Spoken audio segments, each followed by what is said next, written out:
Praise the Lord. இன்றைக்கான வசனம், சுதந்திரத்தை இருமாப்பாய் ஆளுகிறவர்களாக அல்ல, மந்தைக்கு மாதிரிகளாகவும் கண்காணிப்பு செய்யுங்கள் அப்படின்னு ஆண்டவர் சொல்றார். சுதந்திரம் அப்படிங்கும்போது நாம் ஆண்டவருடைய பங்காக இருக்கிறோம், ஆண்டவருடைய பிள்ளைகளாக இருக்கிறோம், ஆண்டவருடைய புத்திரர்களாக இருக்கிறோம், எல்லாம் ஓகே. ஆனால் அதை நீங்கள் வைத்து கொண்டு மற்றவர்களை நீங்கள் என்ன பண்ணாதீங்க, இருமாப்பா ஆளக்கூடாது அப்படின்னு ஆண்டவர் சொல்கிறாரு. ஊழியக்காரர்களுக்கும் இது பொருந்தும். மொத்தத்தில் எல்லாருக்குமே ஆண்டவர் சொல்கிறார். தேவனுடைய பிள்ளைகளிலிருந்து, ஊழியக்காரர்களிலிருந்து, மேய்ப்பர்களிலிருந்து எல்லாருக்கும் இதை சொல்கிறாரு. நீங்கள் அதை வச்சு மற்றவங்கள இருமாப்பா ஆளக்கூடாது அப்படின்னு சொல்கிறார். ஏன் அப்படி சொல்கிறாருன்னா, நிறையா இடங்களில் இது நடக்குது, சபைகளில் இது நடக்குது. அவங்க ஒரு பொறுப்பில் இருப்பாங்க, ஒரு தலைமை பதவியில் இருப்பாங்க. அதை கையில் வைத்து கொண்டு, ஒரு பொறுப்பை ஆண்டவர் கொடுத்துருக்கார், ரைட். அந்த பதவியை கையில் வைத்து கொண்டு அதை மிஸ்யூஸ் பண்ணி மற்றவர்களை, ஏன் மேய்ப்பர்களே அடக்க நினைக்கிறவர்களும் இருக்கிறாங்க, விசுவாசிகளை அடக்க நினைக்கிறவங்க இருக்கிறாங்க, இப்படி பல விஷயங்களை செய்து கொண்டு இருக்கிறவங்க இருக்கிறாங்க. அப்படி இருக்கக்கூடாது அப்படின்னு சொல்கிறார். நீ தலைவனாக இருக்கணும்னு நினச்சின்னா முதல்ல என்ன பண்ணு, நீ ஊழியக்காரனாயிரு, சேவை செய்கிறவனாயிரு அப்படின்னு ஆண்டவர் சொல்கிறார். நீ முதன்மையாக இருக்கணும்னு நினைக்கிறியா, அவன் முதலாவது ஊழியம் செய்ய கடவன். அப்படின்னா என்ன அர்த்தம்? நீ முதல்ல சேவை செய்கிறவனா இரு, தாழ்மையோடு இரு. நான் தலைவன் அப்படிங்கிறதுக்காக, நீ உன்னிட்ட அதிகாரம் இருக்குங்கிறதுக்காக நீ சர்ச்சை மிஸ்யூஸ் பண்ணுறது தவறு அப்படின்னு இங்கே ஆண்டவர் வலியுறுத்தி சொல்கிறார். அதுபோல தான் ஆவிக்குரிய வாழ்க்கையிலும் நம்ம ஆண்டவர் கொடுத்த கிருபையினால் ஒரு சில ஞானங்களை பெற்றிருக்கலாம், வெளிப்பாடுகளை பெற்றிருக்கலாம், மறைபொருள்களை பெற்றிருக்கலாம். அதெல்லாம் ஓகே, கர்த்தர் நமக்கு கொடுத்த மிகப்பெரிய கிருபை. ஆனால் இதெல்லாம் வைத்து கொண்டு தெரியாதவர்களை, அறியாதவர்களை மட்டுப்படுத்தி, அவங்கள அவமானப்படுத்தி, அவங்கள கட்டாயப்படுத்தி, அவங்கள அடக்கி ஆளாத, இருமாப்பாய் ஆளாத, அன்புடன் அவங்களுக்கு சொல்லிக் கொடுங்க, சத்தியத்தை சத்தியமாய் சொல்லிக் கொடுங்க, சமாதானத்துடன் அவங்களோட சொல்லிக் கொடுங்க, சாந்தத்துடன் சொல்லிக் கொடுங்க.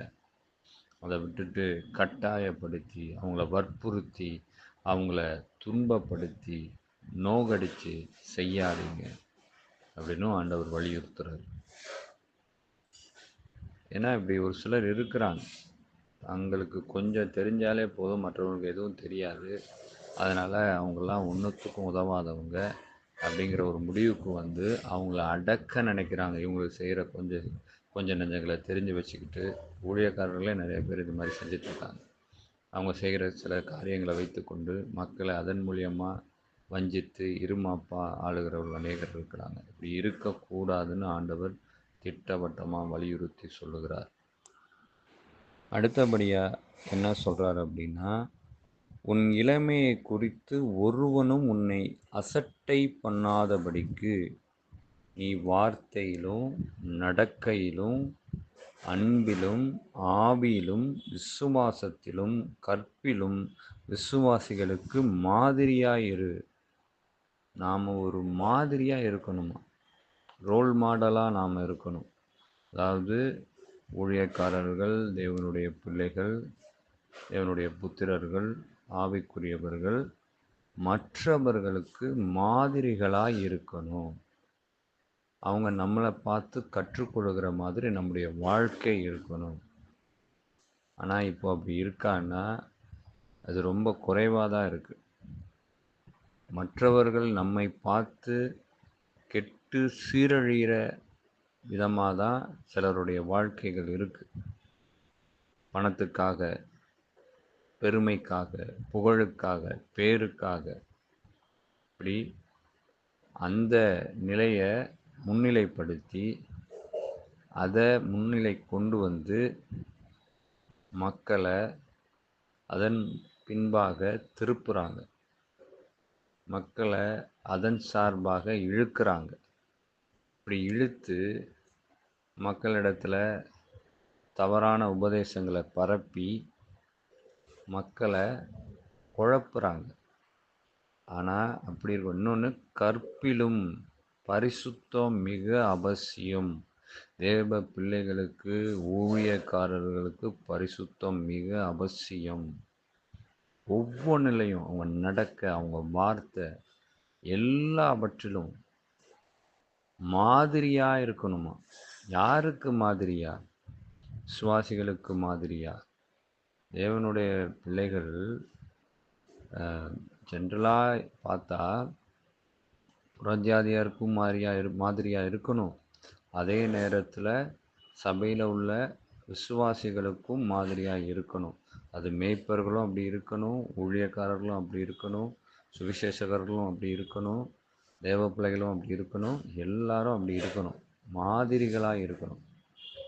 வசனம் என்ன சொல்ல வருது அப்படின்னா, ஒரு ஊழிய பொறுப்பை கொடுத்து, ஒரு அழைப்பை கொடுத்து, ஒரு தரிசனத்தை கொடுத்து ஓடிக்கொண்டிருக்கிற பிள்ளைகள் மற்றவர்களுக்கு மாதிரியாக இருக்கணும் அப்படிங்கிறத வலியுறுத்தி சொல்லுது. அதை தான் நம்ம இங்கே பார்த்துட்ருக்கோம். அதனால் அவ்வளவு மாதிரியுடன் நம்ம நடந்து கொள்ளணும். ஒரு ரோல் மாடலாக இருக்கணும். அது இல்லாமல் அவங்கள தவறான வழியில் திசை திருப்பி அவங்க வாழ்க்கையை சீர்கெடுக்கிறவங்களா நாம் ஒரு நாளும் இருக்கக்கூடாது.